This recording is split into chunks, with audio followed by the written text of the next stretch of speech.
Hello everyone, SBFC finance के quarter one के result आ गए हैं। तो आज इस एनबीएफसी का हम लोग क्वार्टर वन के रिजल्ट का डिटेल में डिस्कशन करने वाले हैं। साथ में इस एनबीएफसी का हम लोग यहाँ पे एक रिस्क और वैल्यूएशन एनालिसिस करने की कोशिश करेंगे ताकि सभी इन्वेस्टर्स को यहाँ पे हेल्प मिल सके एक इन्फॉर्म्ड डिसीजन मेकिंग करने में। तो इस डिस्कशन में आगे बढ़ने से पहले एक बार ये जान लेते हैं कि इस एनबीएफसी के मैनेजमेंट की तरफ से FY 27 के लिए अपने बिजनेस को किस तरह से ग्रोथ करने का गाइडेंस था। आप लोगों को तो ऑलरेडी पता है, ये एनबीएफसी यहाँ पे एमएसएमई लेंडिंग का काम करती है। 80% बुक यहाँ पे एमएसएमई लेंडिंग से आती है एंड आपका जो 20% बुक के आसपास में लोन अगेंस्ट गोल्ड, मतलब जो गोल्ड लोन होता है उस वाले सेगमेंट से बिलोंग करती है। मैनेजमेंट का गाइडेंस था कि FY 27 के अंदर हम लोग हर एक क्वार्टर के अंदर क्यू ऑन क्यू बेसिस पे 5 से 7% के आसपास में लोन बुक के अंदर ग्रोथ करेंगे। मतलब वाई यूनिट पर्सपेक्टिव से बात करें तो पूरे साल के अंदर लगभग 25 से 30% के बीच में अपनी लोन बुक को ग्रोथ करने का गाइडेंस था। बात करें बाकी के पैरामीटर के बारे में तो मैनेजमेंट का गाइडेंस था कि हमारा जो ओपेक्स टू एयूएम है उसके अंदर लगभग 20 बेसिस पॉइंट्स यहाँ पे इंप्रूवमेंट दिखाई पड़ेगा। मतलब हमें यहाँ पे ऑपरेटिंग लिवरेज मिलता हुआ दिखाई पड़ेगा FY 27 के अंदर। साथ में इनको कुछ इनका जो क्रेडिट रेटिंग है उसके अंदर यू कैन से थोड़ा बेटरमेंट आया था, तो उसका भी इंपैक्ट इनका यू कैन से कॉस्ट ऑफ बोरोइंग के अंदर यहाँ पे इंपैक्ट दिखाई पड़ने वाला था। तो एक बार देखते हैं जो इनकी एक्चुअल डिलीवरी हुई है क्वार्टर वन के अंदर, वो इनका जो गाइडेंस दिया गया था उससे कितना डेविएट करता है या फिर एक्चुअल में उसको ओवर अचीव किया है। एक बार ये जानने की कोशिश करते हैं। तो कंपनी की तरफ से जो इन्वेस्टर प्रेजेंटेशन यहाँ पे शेयर किया गया है, एक बार मैं उसको स्क्रीन पे प्रेजेंट कर देता हूँ ताकि हम लोग यहाँ पे एक अच्छे से डिटेल में डिस्कशन कर सकें इनके like guidance versus actual delivery के ऊपर। तो आई स्क्रीन पे आपको इन्वेस्टर प्रेजेंटेशन दिखाई पड़ रही होगी। तो डायरेक्टली एक बार समरी की बात कर लेते हैं। तो इनका जो लोन बुक की ग्रोथ रेट है यहाँ पे आप देख पा रहे होंगे क्यू ऑन क्यू बेसिस पे 6% के आसपास में, जो ब्लू वाला टिक है यहाँ पे क्यू ऑन क्यू बेसिस पे दिखाई पड़ रहा है। इन लोगों ने यहाँ पे मार्क भी किया सिंबॉलिक रूप में। तो ठीक है, जो गाइडेंस था उसको अचीव किया बिल्कुल भी। डिसबर्समेंट के अंदर 3% से ग्रोथ दिखाई पड़ रही है, अच्छी बात है। ब्रांचेज भी इन लोगों ने ऐड की, अच्छी बात है। अब दिक्कत यहाँ दिखाई पड़ रही है मेरे को, यहाँ पे जो इनका ग्रॉस एनपीए जो इनकी एसेट क्वालिटी है ना उसके अंदर क्यू ऑन क्यू बेसिस पे 5 बेसिस पॉइंट्स यहाँ पे लाइक इंक्रीज हुआ है। ये मेरे को दिक्कत दिखाई पड़ रही है। इसका हम लोग थोड़ा और पोस्टमार्टम करेंगे। जो इनका 1 प्लस डीपीडी या फिर 30 प्लस डीपीडी का जो नंबर आया है ना, उसको एक बार गो थ्रू करने की कोशिश करेंगे कि उसके अंदर कोई बड़ा जंप तो नहीं है ना। यदि वो स्टेबल है, उसके अंदर जंप नहीं है, तो फिर हम लोग इस एसेट क्वालिटी को थोड़ा टेम्पररी यू कैन से हिकमेंट you can say temporary kind of concern मानेंगे, जो हमने फेड बैंक फाइनेंशियल वाले केस के अंदर देखा था ना। लाइक उनका एसेट कोई 30 प्लस डीपीडी में बड़ा जंप नहीं था, बट कि उनका जो गोल्ड लोन के अंदर जो नए कंप्लायंसेज आए हैं उनको फॉलो करने के कारण उनका क्यू उनकी बेसिस पे एसेट क्वालिटी थोड़ा खराब होता हुआ दिखा था। तो बार इसको हम लोग कवर करेंगे जब इनका 30 प्लस डीपीडी का नंबर हम लोग डिस्कस करने की कोशिश करेंगे उस टाइम पे। साथ में इनकी जो यील्ड बढ़ी है, लाइक क्यू उनकी बेसिस पे 29 बेसिस पॉइंट से बढ़ी है। स्प्रेड इनका लगभग 39 बेसिस पॉइंट से बढ़ा है। मतलब यहाँ पे डेफिनेटली इनको जो इनका कॉस्ट ऑफ बोरोइंग है वो भी यहाँ पे इनका इंप्रूव हुआ है, तभी जाके इनका स्प्रेड क्यू उनकी बेसिस पे यील्ड से ज्यादा इंक्रीज होता हुआ यहाँ पे दिखाई पड़ रहा है। It's a great thing. Opex to M की बात कर ले तो यहाँ पे 4.29% के आसपास का इनका ओपेक्स टू एम रेशियो आया है। जबकि लाइक इनका जो क्वार्टर फोर FY 26 का एग्जिट हुआ था उसके टाइम पे इनका जो ओपेक्स टू एम था 3.93% के आसपास में था। एंड मैनेजमेंट का गाइडेंस भी था 20 बेसिस पॉइंट के आसपास में ओपेक्स टू एम के अंदर इंप्रूवमेंट करने का। तो ये यहाँ पे थोड़ा मेरे को अच्छा नहीं लग रहा है। एक बार देखते हैं क्या दिक्कत हुई एक्चुअली, आगे बाकी फर्दर स्लाइड्स में डिस्कस करने की कोशिश करेंगे। प्रॉफिट इनका 29% से ग्रोथ किया है एंड रिटर्न एसेट इनका लाइक आपका 4.53% के आसपास में, रिटर्न इक्विटी लाइक 14.7% के आसपास में। ठीक है, रिटर्न एसेट और रिटर्न इक्विटी इससे कोई दिक्कत वाली बात नहीं है। 15% के आसपास में आरओई यहाँ पे दिखाई पड़ रहा है। बट जो सबसे बड़ी दिक्कत दिखाई पड़ी है ना, एक इनका जो ग्रॉस एनपी है उसके अंदर दिखाई पड़ी है और जो ओपेक्स टू एयूएम है उसके अंदर दिखाई पड़ी है। एक बार दोनों को हम लोग फर्दर यू कैन से स्लाइड्स के अंदर एक बार डिस्कस करने की कोशिश करेंगे। तो बाकी स्लाइड्स को और देख लेते हैं। ये तो आपको ऑलरेडी पता होगा, लाइक एसबीएफसी फाइनेंस यहाँ पे जिस सेगमेंट में काम करती है वहाँ पे लाइक जो टिकट साइज जिनके लोन दिए जाते हैं लगभग 5 लाख से लगभग 30 लाख रुपए के आसपास तक के लाइक लोन दिए जाते हैं, उस वाले सेगमेंट में काम करती है। तो ऑलरेडी आई थिंक आप लोगों को पता होगा। बाकी जो इंपॉर्टेंट स्लाइड्स है वो मैं एक बार आपको गो थ्रू कराने की कोशिश कर देता हूँ। तो ठीक है, लोन बुक ग्रोथ का हमने देख ही लिया है। जो उनका लाइक गोल्ड का बुक है वो करंटली इनका आई थिंक 22% के आसपास कंट्रीब्यूट करता है। एंड जो इनका एमएसएमई लेंडिंग वाला बुक है, मतलब जो लोन अगेंस्ट प्रॉपर्टी ये लोग लोन देते हैं सेल्फ ऑक्यूपाइड रेजिडेंशियल या कमर्शियल प्रॉपर्टी के रूप में, वो 78% यहाँ पे कंट्रीब्यूट करता है। ठीक है, दोनों के अंदर नहीं मतलब यहाँ पे अच्छी खासी ग्रोथ दिखाई पड़ी है। उसमें एसेट्स कोई दिक्कत नहीं, और इनकी 100% बुक यहाँ पे सिक्योर्ड बुक से बिलोंग करती है, तो वो भी एसेट्स कोई दिक्कत नहीं है। बट ठीक है, एसेट क्वालिटी में क्या दिक्कत है वो एक बार देखेंगे। बाकी बातें करें यदि अपन आई थिंक ये लाइक डिसबर्समेंट की बातें कर रहे हैं तो डिसबर्समेंट इनका क्यू के बेसिस पे लाइक सही डायरेक्शन में गया है।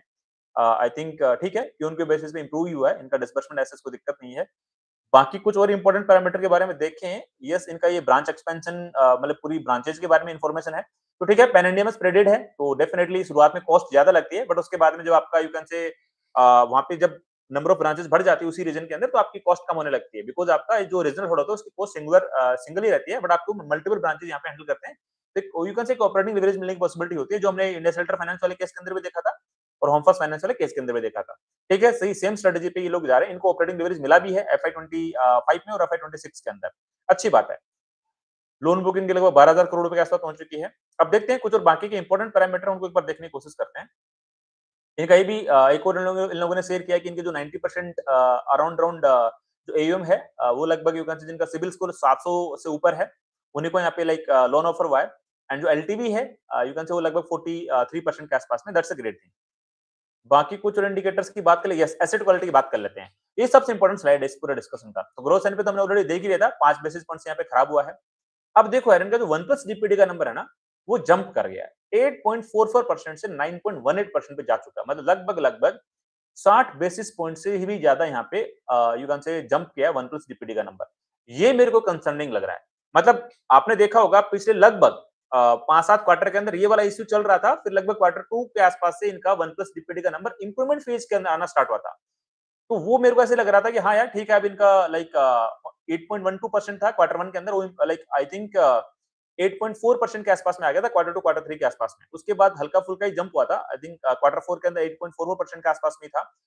आई वाज़ थिंकिंग कि ठीक है, यहाँ से और इंप्रूवमेंट फेज के अंदर चले जाएँगे। बट यहाँ पे तो गेम थोड़ा खराब हुआ है। मतलब इनका 1 प्लस डीपीडी का नंबर 62-63 बेसिस पॉइंट के आसपास में जंप किया है। ये कंसर्निंग पॉइंट है। मतलब जब एसेट क्वालिटी खराब होती है ना, तो मार्केट यहाँ पे वैल्यूएशन में री-रेटिंग करने में दिक्कत दिखाता है। फिर वैल्यूएशन की री-रेटिंग यहाँ पे हो नहीं पाती है।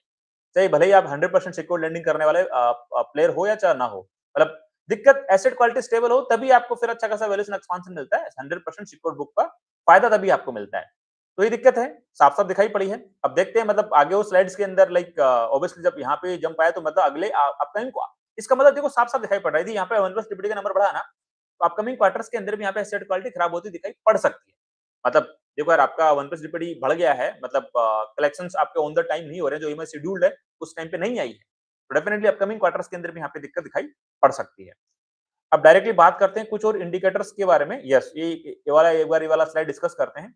ठीक है, इनका yield Q on Q basis पे इंप्रूव हुआ है। अब यहाँ पे यार आपने यील्ड बढ़ा दिया है, तो कहीं आपने यील्ड बढ़ाने के चक्कर में कस्टमर की क्वालिटी से कॉम्प्रोमाइज तो नहीं कर लिया।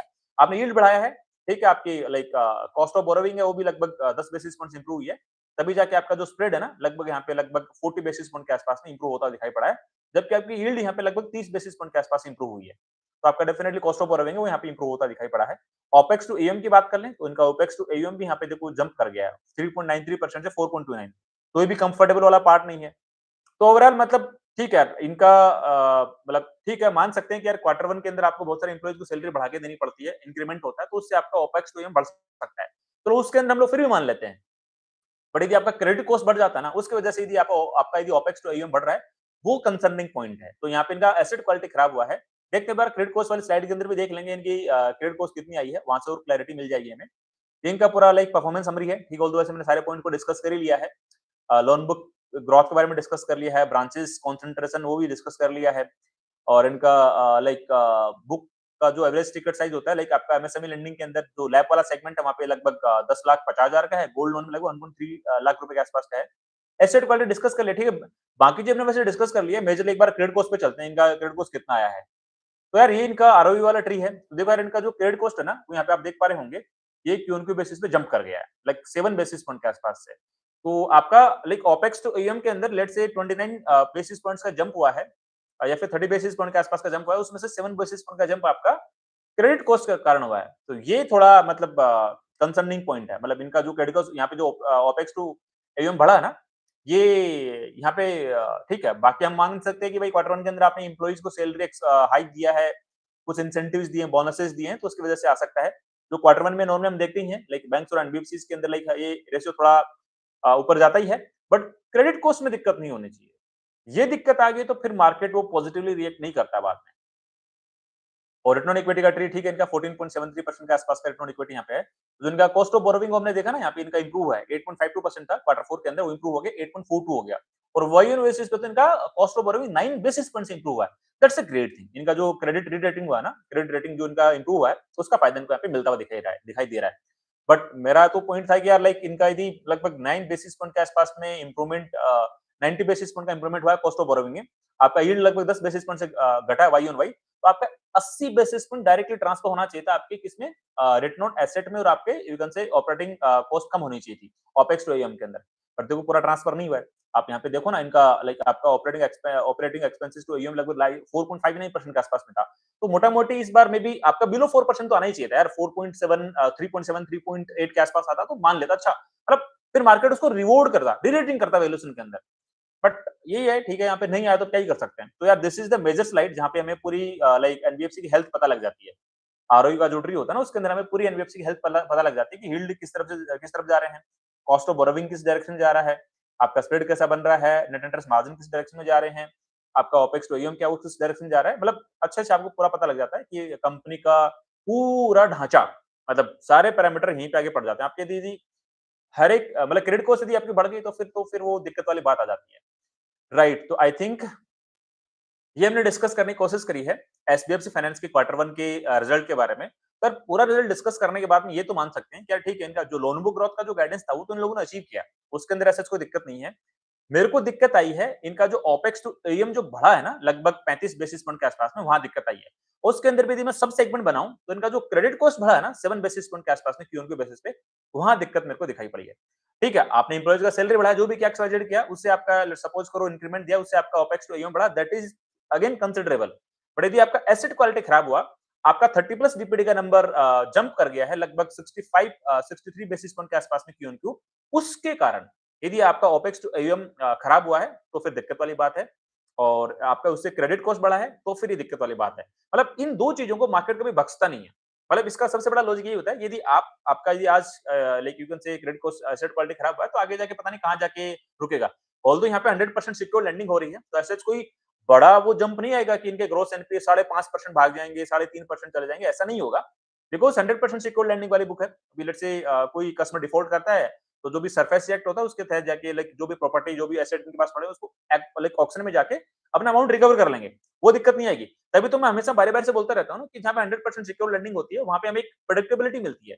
क्या इसका return on equity, return on asset किस डायरेक्शन जाएंगे, कितना इंप्रूव हो सकता है अगले 1-2 साल के अंदर, राइट? तो वहां पे हम लोग एक वैल्यूएशन एनालिसिस अच्छे से कर पाते हैं। मतलब जहाँ पे अनसिक्योर लैंडिंग होती है वहां पे पता नहीं कितना ऊपर नीचे फ्लक्चुएशन हो जाता है एसेट क्वालिटी में, वो अमाउंट रिकवर भी नहीं होता बाद में, बिकॉज कोई एसेट्स गिरवी नहीं रखा पड़ा एनबीएफसी के पास में, राइट? तो अगेन ठीक है, मतलब जब एसेट क्वालिटी का इश्यू आता है तो मे बी वैल्यूएशन का री-रेटिंग नहीं होगा, बट एसेट्स कोई जो प्राइस टू बुक रेशियो के अंदर बहुत बड़ा करेक्शन भी नहीं आएगा। मतलब इनका देखो ना यार, एसेट क्वालिटी खराब होने के बावजूद भी इनका जो एयूएम का जो ग्रोथ रेट है 27% है, जबकि पैट का ग्रोथ रेट 29% के आसपास में।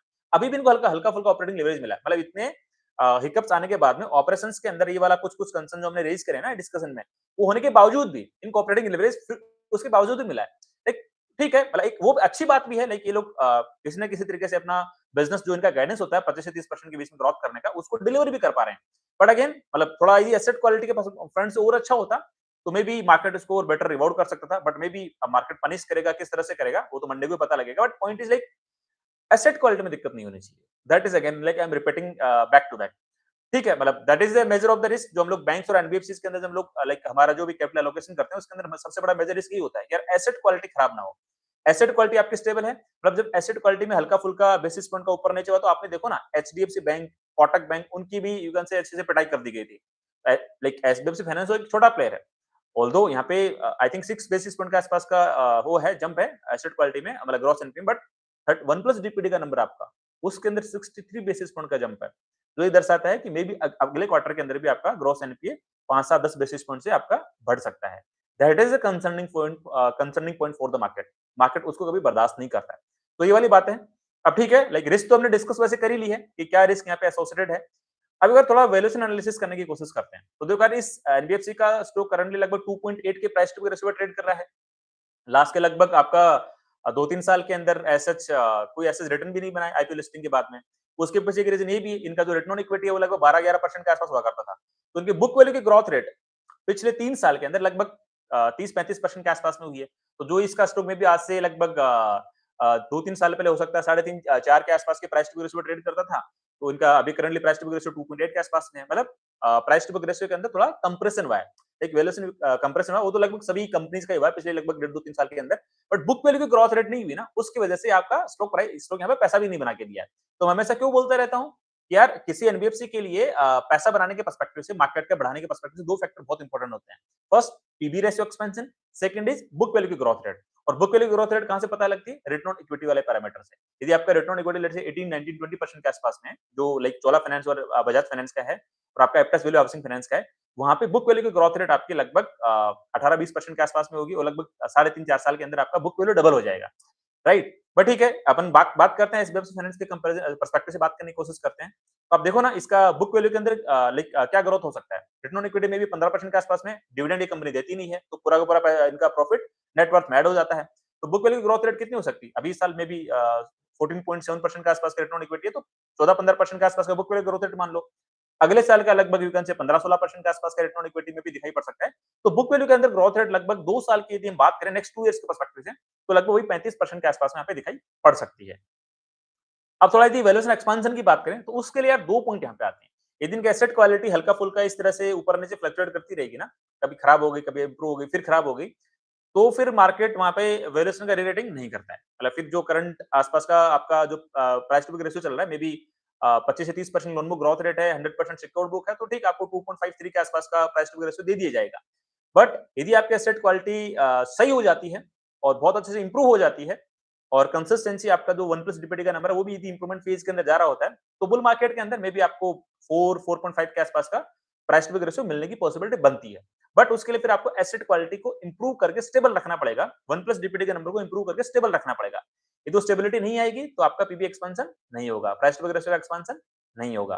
तो ये कंसर्निंग पॉइंट है। ठीक है, अब मतलब यदि एसेट क्वालिटी इसी तरह से फ्लक्चुएट करती रहेगी, कभी 10 बेसिस पॉइंट से ग्रोथ एनपी बढ़ गए, कभी घट गए, कभी बढ़ गए, कभी बढ़ गए, तो कभी घट गए, तो मतलब सिंपल सी बात है। इनका जो currently price to book ratio है ना, इसी रेंज में रहेगा। लगभग 2.7, 2.8 मतलब 2.5 से 3 के आसपास की, मतलब वही लगभग इसी रेंज के आसपास घूमता फिरेगा। कभी 3.1 हो गया, कभी 3 हो गया, कभी 2.8 हो गया। बट यदि आपका एसेट क्वालिटी स्टेबल हुआ, तो मे बी बुल मार्केट में आपका प्राइस टू बुक रेशियो में भी 4 के आसपास, 4.2, 4.5 के आसपास जाने की पॉसिबिलिटी बनती है। तो मैं यदि इसका ये मानूं कि एसेट क्वालिटी ऊपर-नीचे रहता रहेगा, ऑल्दो इनके एसेट्स को ग्रोथ एनपी कभी 4%, 5% नहीं भागेंगे। बिकॉज़ इनका तो 100% सिक्योर्ड लेंडिंग है। यदि कुछ बड़ी दिक्कत आएगी, तो ये तो अपना पैसा तो रिकवर कर लेंगे ना प्रॉपर्टी को लाइक ऑक्शन करके। वो वाली दिक्कत कभी नहीं आती सिक्योर्ड लेंडिंग में। दिक्कत सिक्योर्ड लेंडिंग में ये आती है कि आपका एसेट क्वालिटी स्टेबल होगा, इंप्रूवमेंट फेज के अंदर होगा, 1 plus DPD, 30 plus DPD stable रहेगा, इंप्रूवमेंट फेज के अंदर रहेगा, तभी आपका एक वैल्यूएशन का री-रेटिंग होगा बुल मार्केट के अंदर। तो वो वाला थोड़ा डाउट क्लिक यहाँ पे आ गया है एसबीएफसी फाइनेंस वाले केस के अंदर। मे बी आगे जाके लाइक हो सकता है कॉन कॉल के अंदर मैनेजमेंट कुछ ऐसा बोल दे कि हम लोग इस तरह से प्लान कर रहे हैं, अगले क्वार्टर से इंप्रूवमेंट फेज के अंदर होना जाए, मे बी इकोनॉमी बहुत अच्छा करने लग जाए। अभी कुछ एमएसएमई लेंडिंग करती है, जिन लोगों इन लोगों ने लेंडिंग किया उसके बिजनेस में कोई दिक्कत आई है, तभी तो उनका पैसा नहीं चुका है, सीधी सी बात ये है ना। तो ग्राउंड लेवल पे जो दिक्कत चल रही है, मे बी ये वो सबको सॉर्ट आउट हो जाए अगले 5-7 महीने में, लाइक साल भर के अंदर, और फिर एसेट क्वालिटी सही हो जाए, तो मे बी इनका एसेट क्वालिटी भी और इंप्रूवमेंट फेज के अंदर जा सकता है, 1 प्लस डीपीडी इंप्रूवमेंट फेज के अंदर जा सकता है। तो मे बी नेक्स्ट 2 साल के अंदर इनको भी बुल मार्केट के अंदर पीबी एक्सपेंशन मिल सकता है, price to book ratio expansion मिल सकता है, लगभग 4 से साढ़े 4 के आसपास तक पहुंचने की पॉसिबिलिटी बनती हुई दिखाई पड़ सकती है। बट उसके लिए जो कंडीशंस मैंने आपको बताई वो अप्लाई करनी पड़ेंगी।